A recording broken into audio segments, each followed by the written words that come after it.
नमस्ते दोस्तों, आपका स्वागत है। गीता जयंती की हार्दिक शुभकामनाएं। हजारों वर्षों से दिव्य प्रकाश की तरह चमकती भगवद गीता आज किसी परिचय की मोहताज नहीं। भगवद गीता का जिसने भी दिल से अध्ययन किया उसे लाभ अवश्य हुआ है। भगवान कृष्ण द्वारा अर्जुन को दिया अमृत ज्ञान आज भी हमारी जिंदगी के लिए लाभदायी है। देश भर में भगवद गीता को विशेष दिन समर्पित किया गया है, जिसे गीता महोत्सव अथवा गीता जयंती के नाम से संबोधित किया गया। प्रत्येक वर्ष मार्गशीर्ष माह की शुक्ल पक्ष की एकादशी को गीता जयंती के रूप में मनाया जाता है। इस वर्ष 2023 में गीता जयंती 22 दिसंबर को मनाई जा रही है। इस दिन श्री कृष्ण के प्रति श्रद्धा रखने वाले बहुत से श्रद्धालु विशेष रूप से भगवद गीता का पाठ करते हैं। गीता में भगवान कृष्ण द्वारा अर्जुन को दिए गए उपदेशों में जीवन का सार छुपा है।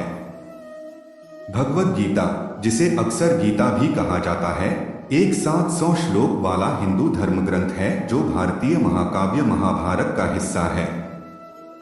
यह अर्जुन और भगवान कृष्ण के बीच संवाद का है।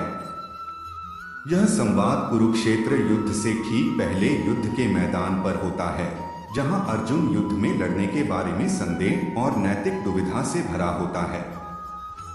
भगवद गीता धर्म और कर्तव्य की अवधारणाओं को संबोधित करती है। इसमें आध्यात्मिक प्राप्ति के विभिन्न मार्ग शामिल हैं, जिनमें कर्म योग, भक्ति योग, ज्ञान योग और ध्यान का मार्ग शामिल हैं। भगवद गीता की शिक्षाओं को संतुलित और उद्देश्यपूर्ण जीवन जीने के लिए एक मार्गदर्शक माना जाता है और यह हिंदू दर्शन और आध्यात्मिकता में अत्यधिक प्रभावशाली रही है।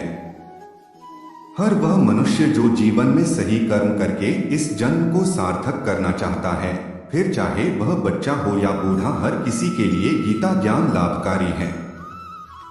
गीता विशेष इसलिए भी है क्योंकि पूज्य गीता में भगवान कृष्ण ने बताया है किस तरह मनुष्य निष्काम कर्म के पथ पर चलने की बजाय अपनी अंधी इच्छाओं को पूरा करने के कारण संसार में दुख भोगता है और एक के बाद एक जीवन में गलत फैसले लेकर अपनी जिंदगी को व्यर्थ गवा देता है।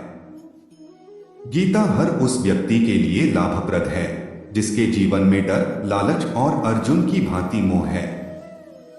जो व्यक्ति चाहता तो है जीवन में सच्चे मार्ग पर चलकर परमात्मा के करीब आना, पर उसे सही रास्ता नजर नहीं आ रहा है, तो ऐसे व्यक्ति को गीता न सिर्फ अंधकार से रोशनी की तरफ ले जाती है, बल्कि ये गीता की महानता है कि यह जीते जी मनुष्य को एक आनंदमय जीवन जीने का रास्ता भी बताती है। गीता का पाठ करके आपको अपनी कमियों का एहसास होता है, जिंदगी में सच्चाई के प्रति प्रेम बढ़ता है, भीतर मौजूद लालच और डर में कमी आती है, तो जान लीजिए भगवद गीता आपके लिए लाभदायी सिद्ध हुई। लेकिन अगर आप पाते हैं आप वर्षों से गीता का पाठ कर रहे हैं लेकिन जिंदगी में कोई बदलाव नहीं आ रहा, आप आज भी वही काम, वही गलतियां और उन्हीं कारणों से दुख झेल रहे हैं जिनसे पहले झेला करते थे, तो जान लीजिए आप गीता जी का मनन ध्यान पूर्वक नहीं कर रहे। अगर कृष्ण के आगे झुक गए और अर्जुन की भांति उनका शिष्य बन गए तो जीवन में कुछ विशेष घटित होने लगता है। मन में एक शांति आने लगती है, सच्चाई के लिए मन में प्रेम बढ़ने लगता है, जहां कहीं झूठ दिखाई दे उससे थोड़ी नफरत और सच्चाई की तरफ जाने का दिल करने लगता है।